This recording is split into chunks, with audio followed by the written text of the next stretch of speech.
In 2025, archaeologists crawled into a cave beneath a historic Welsh castle, a site scholars had walked over for centuries, and found evidence of human activity 120,000 years old. Not a footnote, a rewrite. The past wasn't hiding in a distant jungle. It was literally underneath our feet. Here's the thing, we treat history like a finished book. Events recorded, debated, settled. School gives you the clean version. Civilizations rose, collapsed, and we know why. Genetics told us where we came from. Archaeology confirmed what the text said. But the record keeps proving that version wrong. And here's what nobody tells you. The corrections aren't minor edits. They flip the whole story. The central claim is this: our confident picture of the past is built on whatever happened to survive.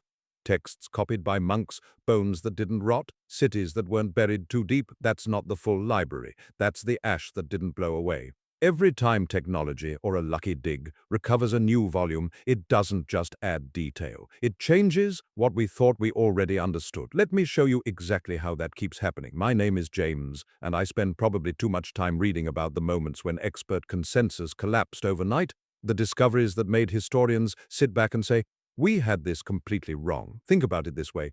Every generation of historians works from the same buried library. They catalog what's on the shelves, build their best theory of the whole collection, and teach it with confidence.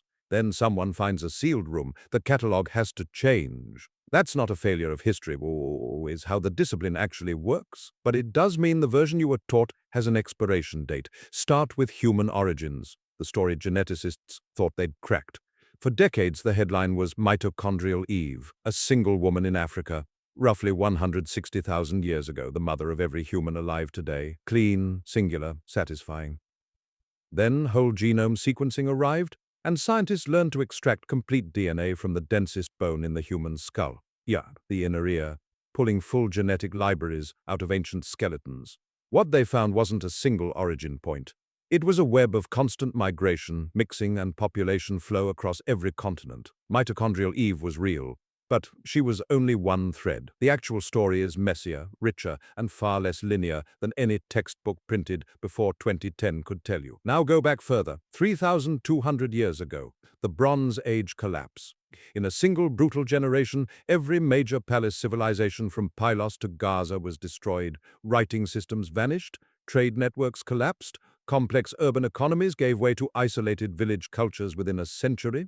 The textbook answer was the Sea Peoples, mysterious invaders who swept through and burned everything. Compelling, cinematic, but archaeologists scrutinizing the collapse narratives found the evidence is far more ambiguous. Climate data, drought records, internal revolts, disrupted trade, no single villain. The story was never as simple as the catalog said. Then there's the biblical record. In 2025, archaeological work continued reshaping narratives that had been read as essentially settled. Evidence from the ground contradicted assumptions drawn from text alone. The buried library had another sealed room. Here's where it gets interesting. You'd think older sources are less reliable. The record shows that a historian writing centuries after the fact, like Livy on Rome's early years, can become your primary source simply because he synthesized everything that survived before it was lost. The distance didn't make him wrong, it made him the only witness left. You'd think great historical forces drive great change, armies, systems, economics, but 15 specific turning points, moments of individual choice, shaped the entire trajectory of the modern world. History isn't a river running to sea, it's a series of doors someone chose to open or close. You'd think human populations are distinct, rooted, separate. Ancient DNA says almost the opposite. Nearly every population on Earth is a mixture, not a pure ancestry. The concept of an isolated ancestral group is largely a modern story we projected backward. And the crazy part is, you'd think the most important discoveries are in the most obvious places. That Welsh cave sat beneath a well-documented historic site for centuries.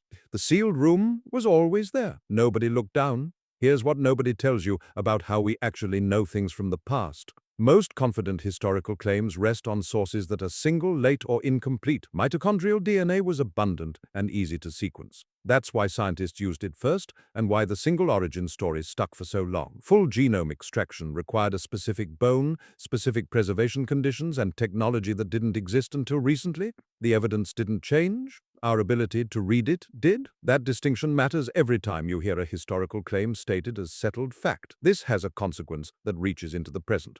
The Renaissance, the pivot of Western intellectual history, usually dated to humanism, spreading through Europe after the mid-1400s and becoming dominant by the 1500s, was built on recovered ancient texts. Medieval Europe was working from a partial library. When manuscripts from Greece and Rome were rediscovered, they didn't just add knowledge, they overturned assumptions that had governed thought for centuries. The Renaissance is, in a precise sense, what happens when a buried library gets excavated. We are living in another one of those moments. Genetic, archaeological, computational, and the catalogue is being rewritten in real time. So, what does this actually mean? Not that history is unreliable. That's the wrong lesson. It means the version you hold confidently is the best available reading of an incomplete collection. The Bronze Age didn't fall to a single villain. Humans didn't descend from a single point. Great change doesn't require inevitable forces. The past isn't a settled document. It's a library still being excavated, and the next sealed room is already out there, possibly beneath somewhere we've walked 100 times. If that reframe lands for you and the idea that confident historical consensus is always provisional, always one discovery away from a new edition, there's a lot more on this channel where that came from. Subscribe, and the next time the catalog gets rewritten, you'll already know how to read it.